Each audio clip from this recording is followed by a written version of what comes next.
Hi, I'm Alix, Paultre, editor-at-large for Microwaves and RF, and today I'm here at the Things Industries event in Amsterdam with Marco Dietz from Thermokon, and that means I guess there's thermal in the title, is something involving thermal management. In the company's endeavors. You do thermal management or thermal monitoring? Exactly. The name Thermokon comes from the thermal sensors, and that's why Thermokon started 35 years ago, where we started with simple temperature sensors for the heating industry. And now you're involved with the Things Industries. Yeah, it was a great journey until from them step, our founder founded it in his garage, and now we are a company based with 270 employees and now staying here in the IoT market. It's a very nice story. So what do you think of the show? Has it been a good show for you? Yeah, for sure. We are here exhibiting for the second time. And yeah, it's very, very, very good show, very good audience, very focused on people who know what they want to do with LoRaWAN, and so it's a very, very good show for us. This is a very applied technology show. Yeah, for sure. But then, that comes back to what we're talking about, heating and thermal monitoring, thermal management. There's a lot of need for that in a facility or even in a home. I mean, you've got environmental thermals, you got process thermal, you've got the facility and equipment thermal. There are a lot of things that need to be measured. Yeah, even if temperature seems to be a very simple measurement value, there is, as you mentioned, there is a big need for measuring temperature. As we see many buildings, many venues that are not equipped with a proper temperature measurement, with a connected temperature measurement. And temperature, for sure, this is one of the most energy consuming in the building. Well, and then if you think about it, you could have microenvironments, right? So I've got an office and that has an ambient temperature. And then I've got maybe a copying machine that's throwing off heat in that area. So I've got a higher temperature area here, or I've got a window here and it's lower. That's a lot to monitor and keep track of too, isn't it? Yeah, it is. For example, what is the idea of, let me say, if you have a digital twin, and if you're talking about then the temperature movement within the temperature in a room is related to the amount of people that are inside a room. So that means if you want to have a proper heating solution, you have to take into consideration how is the room occupied, how many people are inside, as every people takes about 100 watts into account of the heating. So every person's about 100 watts of heating? Roughly. Good to know. Yeah. See, there we go.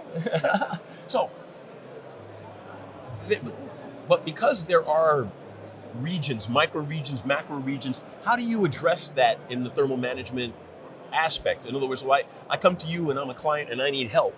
Yeah. Where do you start looking? Yeah, first of all, we start looking, let me say, on the room or on the building itself.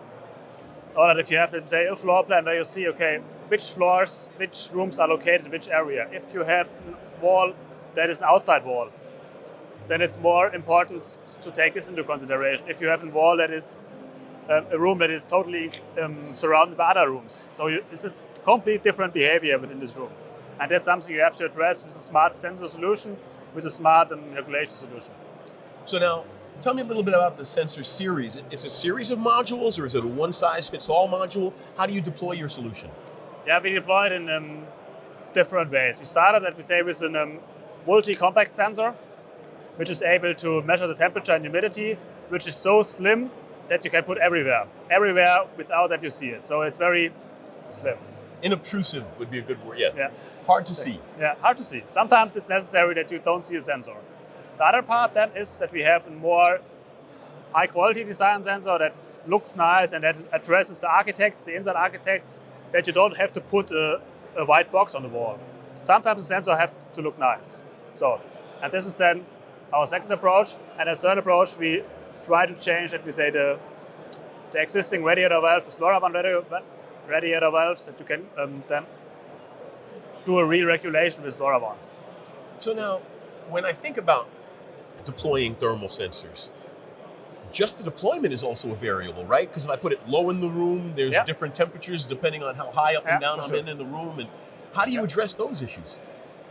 Therefore, we have application notes where we try to educate our customers how to mount sensors.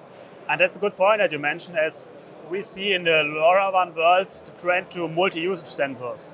That means you have one sensor that combines 8 measurement values. From the integration part or from the cost-wise part, it makes sense, absolutely. But we see that from the application part, sometimes it does not make sense. if you have a ceiling sensor and you measure the temperature at the ceiling, as you mentioned, the temperature will always be higher than, let me say, in the human level.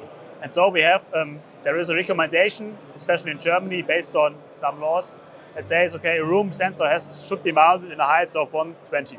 That's actually regulated by the government? Not really regulated, but it's a recommendation that you. Well, but then they're Germans are very precise, as it were. I mean, I live in Germany currently myself, full disclosure. Yeah. I love Germany, but one of the things about them, they're very precise people. Yeah, yeah, but as you mentioned, it has an impact on the accuracy. Well, you're German yourself, right? Yeah, for sure. I'm German, yeah. And accurate, but then again, I mean, all jokes aside, there's no precision without feedback, and unless you have precise feedback, you can't have precise output. Yeah, that's true. So, what are some of the other challenges in deploying that type of a solution? We see the biggest challenge in the system understanding, the understanding of the whole system. As the application is quite clear, I measure the temperature and I try to control the radiator based on this measurement. But have an understanding how the whole system in the background works. Sometimes this is hard for customers, especially when they not come out of the IoT world. So that's why we see where it's a little bit, for us, hard or challenging to educate them in a proper way that they get an understanding of this system behind, that they can implement the solution. And otherwise, we'll talk about points which are not related to the solution itself, but to the system. Well, that all kind of ties in together too, because you think about it, the building is a dynamic system. The system has to be a dynamic system to address it. And then you have things like the business owner, the business case. Maybe they don't recognize the importance, or maybe they put too great a value on an aspect of it that they need to balance out their expectations or something. What kind of challenges do you see in getting the business owner to recognize the proper use cases and the aspects of deployment? Yeah, sometimes we realize that if you have models that are based on data points, it means the amount of data points. Business owners or the integrators try to save as much data point as possible. And even if we're talking about LoRaWAN, it's the radio technology. Sometimes it's necessary for debug reasons to have, let me say, the radio strength as data point to see just if there is a problem. And sometimes you realize with other technologies that this point is missing, even to save costs. And so it's later on hard to find to assist if there's a problem. So what would you advise the business owner on that? Because obviously there's a technical discussion and then there's the business discussion. If I come from technical product management, if I, let me say, could recommend it, then always take as much points as necessary. Not as possible, but take as much data points as necessary for an application. And not just only the one process value that you need, example, temperature. Now, you had mentioned other environmental sensors. What are some of the other environmental sensors that they're bundling in with the temperature? For example, the brightness and the occupancy management, that you can detect if the room is illuminated properly or if somebody had forgotten to switch off the light, even if you don't have a smart light control, but you can easily monitor it with just one sensor.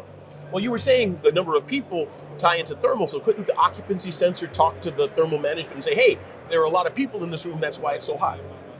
Yeah, it should be taken into consideration for sure. Our sensor is able not only to say, okay, I detected occupancy in a very simple way, it's also possible to count how many movements were there. Mm-hmm. Not really people, but how many, just to give an indicative amount of movements. Like an activity level? Yeah. Not really people counting, but an activity level. Yeah. Very cool. So now, Marco, before I let you go, do you have any final thoughts or advice or tips on the subject that you want to leave with our audience? Yeah, my recommendation from the more technical side is if you want to implement a LoRaWAN solution, just to make sure that you implement all the data points that are really needed for such a solution, and that you have a clear system understanding in order to bring the solution to the full success. Very cool. Thank you, Marco, so much. I really appreciate you taking the time at this busy show Alex, to chat with us. Yeah, it was nice. Pleasure's mine. Ich bedanke mich. Vielen Dank, gerne.